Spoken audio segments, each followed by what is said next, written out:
thank you all for coming. And we, as Peter said, we're going to break this down into 5 reasons why you might want to consider going on a team with us. So the first reason is we are called to go and share the good news of Christ.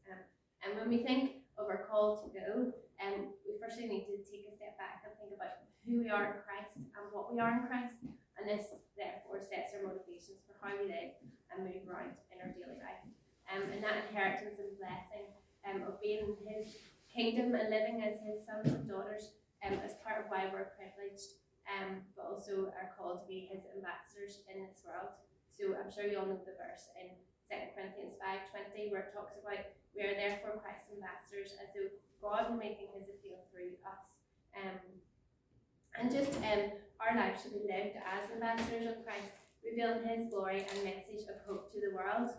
And because he's given us everything we need, we can trust that as we step out in faith to declare his name and his glory, he gives us the abilities and power and talent to fulfill our roles as ambassadors. So first thing I want to encourage you before you think about joining the team is, are you ready responding to the call of mission in your life and your talents to God and to be an ambassador for him in every aspect of your life? So Mission Africa's vision is to share the good news of Jesus with the people of Africa, which I think Peter already alluded to. And when we ask people to consider joining a team with us to share this good news with Africa, we would like this to be an extension of the life that you're already living intentionally for him, that you've already responded to his call to go to all the corners of the earth, declaring his name and sharing the good news with others. So you'll hear more about how Mission Africa does that, and Peter's already shared some of how we do that, and you'll hear more in terms of the teams that we've got on this summer, how you can be a part of that this summer. So another reason that it's good to go on a team is to strengthen and grow your faith. So there's no doubt going, and I know some of the girls here can share that going on a team definitely does that for you in many different ways. Making a decision to join a team can be a scary one. There's so many unknowns, especially if you've never been a mum before. So many new situations and encounters that it could be, you could understand why someone might prefer not to take that challenge up. But I encourage you that stepping out of what is comfortable, joining us while you embark on this adventure, will strengthen and grow your faith, allowing God to use you as his ambassador for those few weeks and then beyond. And doing this with a group of others who have the same goal and vision will grow your faith and help you rely on God. So Lucy, if you want to come up and share with us how being on the team in Nigeria, your little team, helped to grow your faith when you were there last summer. Holly will share a little bit later on of what our trip looked like, but we spent just under 3 weeks in Nigeria. And it always just feels a little bit selfish when you share like how your own faith grew, because hopefully when you're going on any sort of short-term mission, you're going with the vision to serve and pour out. But God and his grace definitely like challenges you and shapes your own faith. And something we had read before we went and had prayed quite a bit into was this idea that when you go for short-term mission, you take a couple of weeks out of your life to go and serve and try and give as much as you can. But what that allows then is when you come back to your own life and your own routines in school and uni, that it allows you to live out of this place and not just like a distant pity, but an experienced compassion. So for us, what that looked like was whenever we went to Nigeria, we knew the statistics kind of read like 50% Muslim, 50% Christian, and a third of that population living in poverty. And I think it's not until you're confronted with what that looks like and the reality of that you can see the social injustice at its most. And sometimes when the statistics are so daunting like that, I know for us it felt a little bit of like, how do we make a difference, or how do we make any sort of change in that? But it's not until you go and you realise that statistics are people and our families and our real lives and stories. And now, whenever we think of Nigeria, we don't just think of statistics, but we think of families that we spent time with, or the team who we like lived life with really closely for a couple of weeks. And now when we think of those people, we think of stories of a little boy called Israel who really sadly lost his family and is now living with extended family, and because of child sponsorship is now a adopted into this community of people who love him and nurture him spiritually and pastorally. Or little boy Godwin, who we met when we were there, who unfortunately tested positive for malaria, got malaria. And because a family in Northern Ireland pay like 20 quid a month, he's able to get medical care now whenever he needs it and all of the support that he needs. And I think it allows them, when you come back home after being on such a short trip, then how you live sacrificially comes from that place of compassion, because you've met these people and you've lived life with them, and it's no longer this big statistic, but you see some of the ways that you can meet the need. And I think probably for a lot of us who've been away on any sort of short-term mission, you're always confronted with the pure love of Christ in the people that you meet. We stood in a room one Saturday with a group of like 30, 40 teenagers in the middle of nowhere, singing along to like an MP3 circa 2003. And the presence of God was so tangible because the love of Christ was so real in their lives. And I was really challenged when I came home of what does that look like for me in the Western world to love Christ with that same purity. Because we both serve the same God and we both read the same Bible. And so it requires the same level of sacrifice and joy and hospitality and generosity that we experience halfway across the world, but right here in Northern Ireland. I'm just going to move this.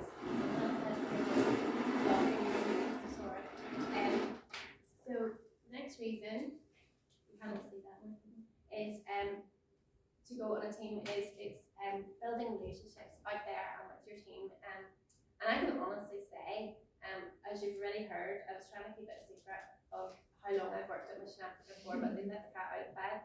And of all the many years I've worked at Mission Africa, I would really say that one of the most loved areas of being on a team is the friendships and the relationships that are built amongst both team members and across the cultures with people whom they work with.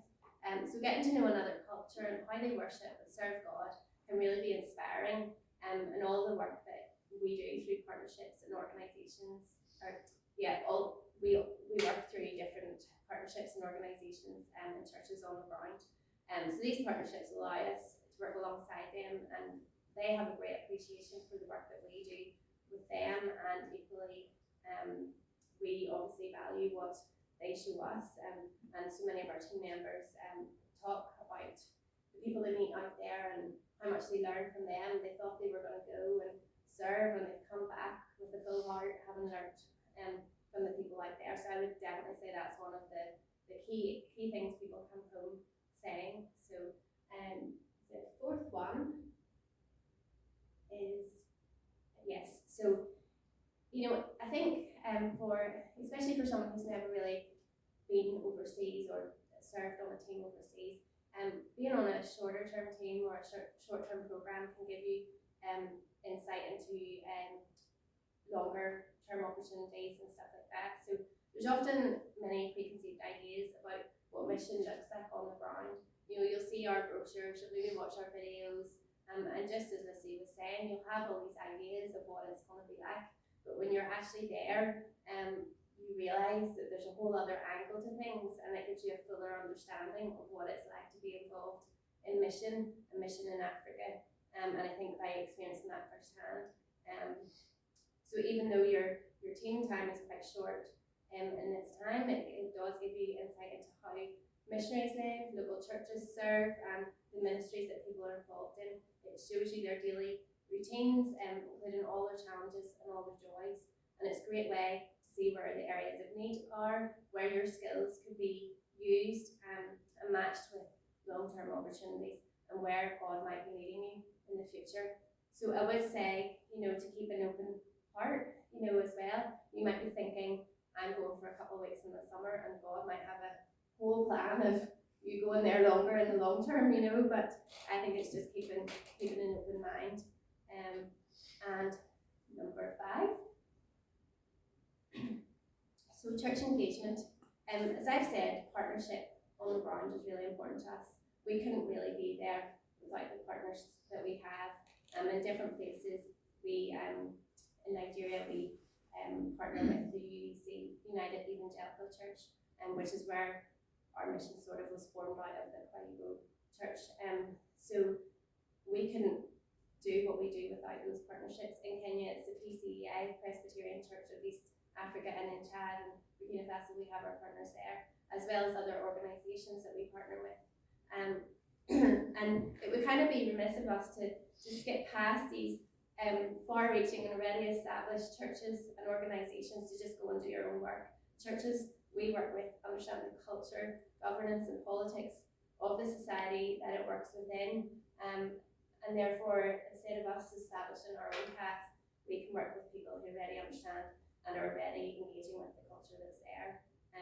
It's also useful for us to see how other churches operate, and just because it's different doesn't mean to say it's wrong. It might actually inspire us to see how we just do things sometimes in the Western world because we've always done them that way, and that's not necessarily wrong either, but it just shows another culture, another way of doing things.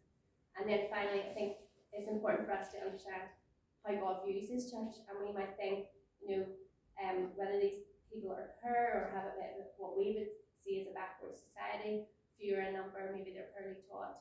God views them as the body of Christ, precious and loved. So I want to bring David up now, who they spent time with different churches there, and he's just going to talk about how he found engaging with the church there in a different country and how that went for him.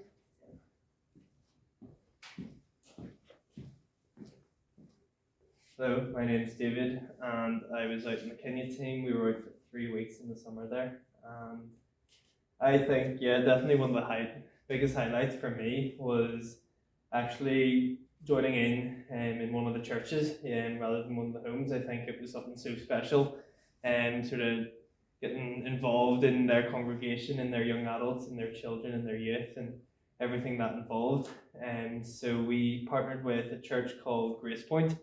And I think it was a new church for Mission Africa, and it was definitely, it was just amazing. And we were there for a week, and that was 2 Sundays as well. So, we just kind of briefly arrived on the Saturday, and we were straight into Grace Point on the Sunday morning. And I think after being on that Saturday, you're a bit stressed from traveling, you're tired, you're in this new place, but as soon as we arrived into that church on the Sunday morning, it was just like calm and like that sense of peace that you really just sense God's presence there, and it was really just such a special place. So that was a Sunday, and we were there for that whole week. After that, when you go on mission, I think there's a tendency to think, oh, what can I bring? What can I give? I'm here to serve. I need to preach to them. I need to read my Bible loads before I go to get lots of knowledge to give that to them. But that's just not the case. The thing that shocked me the most is, probably shouldn't have shocked me, but how relatable the Bible is between cultures, and how that doesn't change. And as we were there, we realised so quickly that we were there as helping hands, and to help put on activities, to help with youth, to help bring people in, but we weren't there to help them understand the Bible at all. And like this church, the Grace Point, it was just like a glimpse of heaven, and how they their passion behind the Bible and teaching the Bible, and their passion when they praise and when they pray, it was something just so admirable, and something that I really took away from that week. And as well as just being able to spend that week connecting with the people. So quite often, or that week, it was kind of the team, there was a couple of interns, the couple of pastors, and then young adults that would come in and help us, and just get them to spend time with them, talk to them. And one of the mornings there's a missionary already out there, and she came and talked to us about the culture.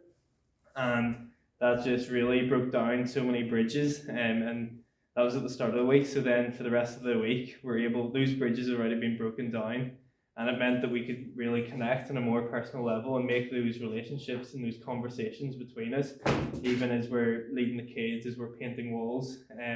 It just sparked for so many different conversations, and something, I don't know, I just felt like you could take so much away, and it was just a really inspirational place.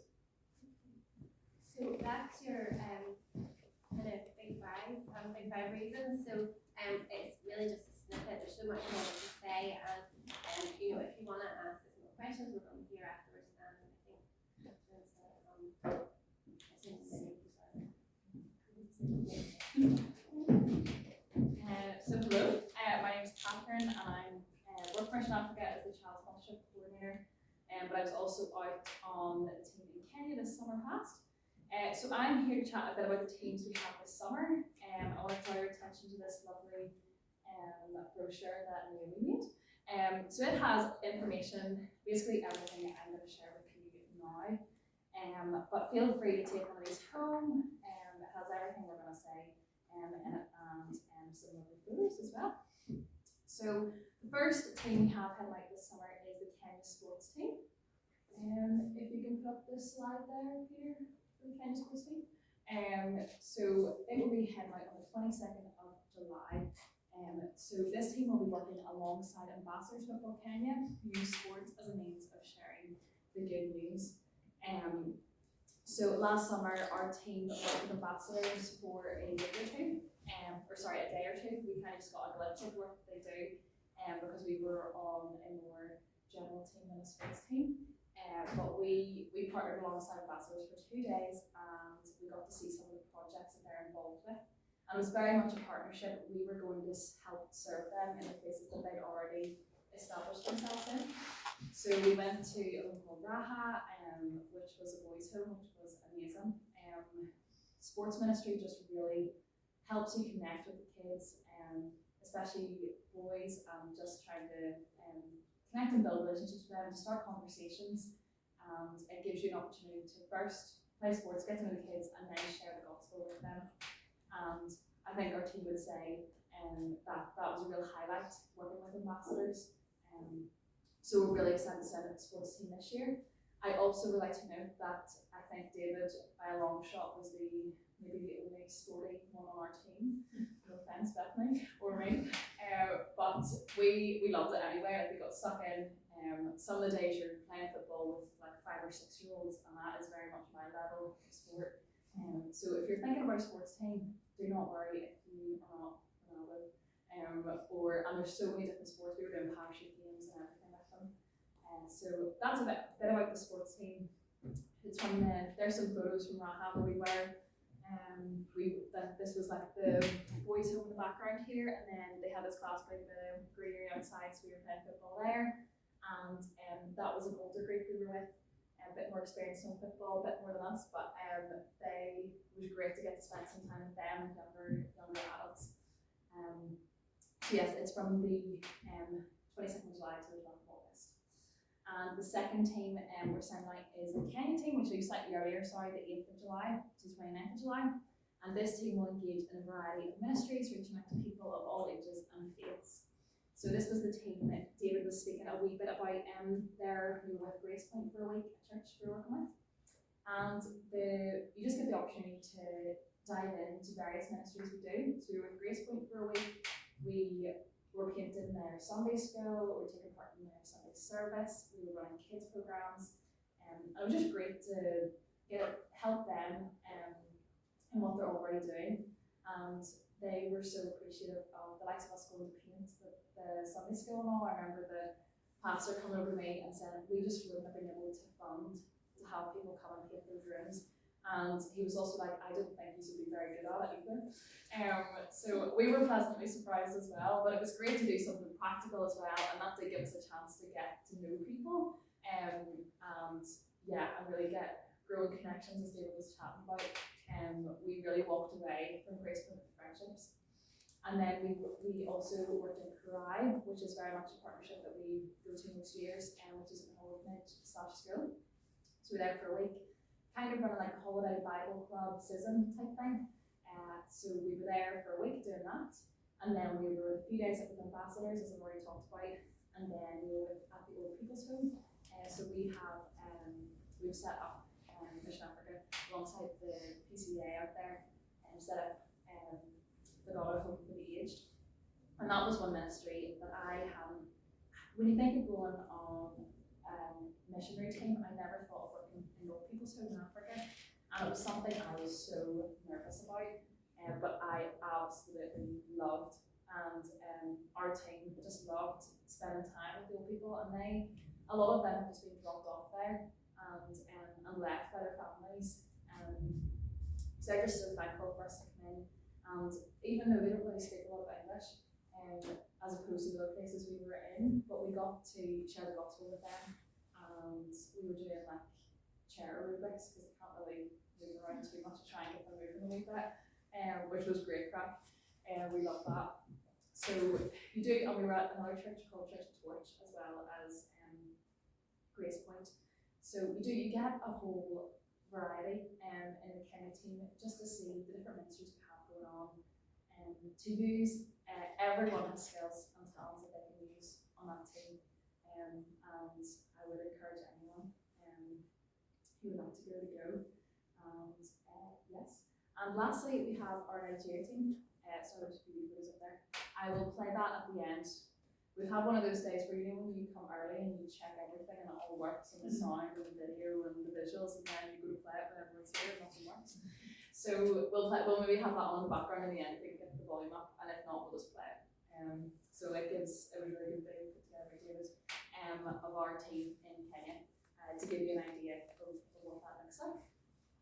So lastly, we have our Nigeria team, which runs from the 29th of July to 26th of August, and this team primarily engages with the children in our sponsorship program in a place called Gugu to share Jesus with the children and their families.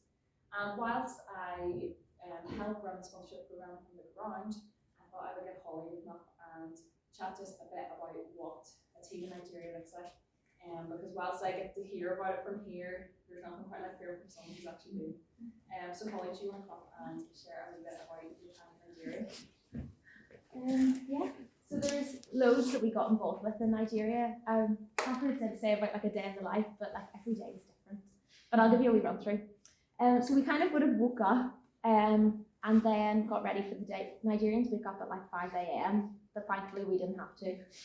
I was really grateful for that. So we would have woke up and we maybe would have done like a school visit to one of the Circle of Hope, which is their child sponsorship program, what they call it out there. To just a school where the kids go to, and we would have maybe recapped on the Bible story that we did at the weekend, sang a few songs, and then went back out to the courtyard with all the kids where they just kind of, I don't want to say mauled you, but like they would have like started, it was just chaos, pure chaos.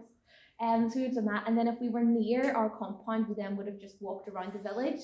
We either would have visited the market or went into some of the local hospitals, and we got some tours around there and were able to see kind of like the poverty that they were living in, where a hospital was ran by one doctor who did the surgeries, who did the pregnancies, who did everything. So you were just really able to see what this community was living in.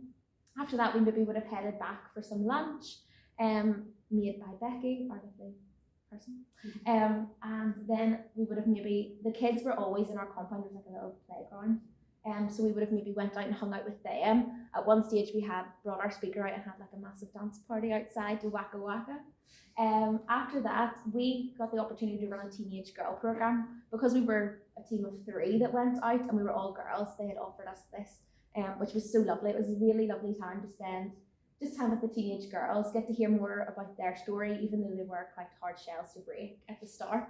They started to warm up just by the end. And then we would have then just went back, maybe spent some time with Innocent and Elder Ruben, who were the 2 kind of main guys who ran Advanced Team, which is the team out there in Nigeria, in Agugu. So we would have done that and then would have went back to our compound for dinner and then kind of chatted around camp the next day. But there's so much to get involved with in Nigeria. So they run obviously their child sponsorship program, which to them is known as the Circle of Hope program, and this is for the most vulnerable children within Agugu and the surrounding areas. And you really get to see and meet these families. We went on a couple of home visits, and you get to sit down with them and peel cassava and pan fruit and really learn more about their stories, learn more about where these children come from, what kind of things they're facing, but in all of that, how much they love and value Jesus and how much they place him at the centre of everything that they do and how sacrificial and how generous they are to us.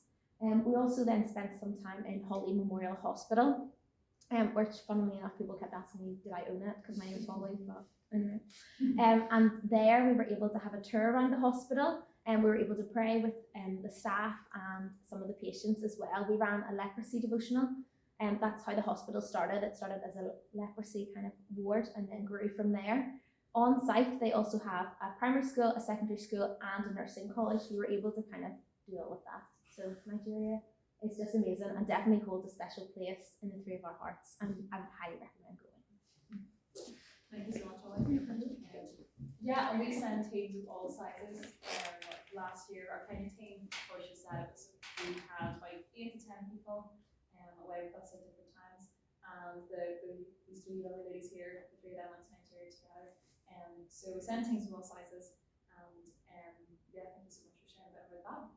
And yeah, so from here, applying for our teams, if you're interested in signing up for a team to go this summer, what you can do is sign up for follow-up this evening. So Jessica back there will have a little tablet over at that table to sign up if you want an application form.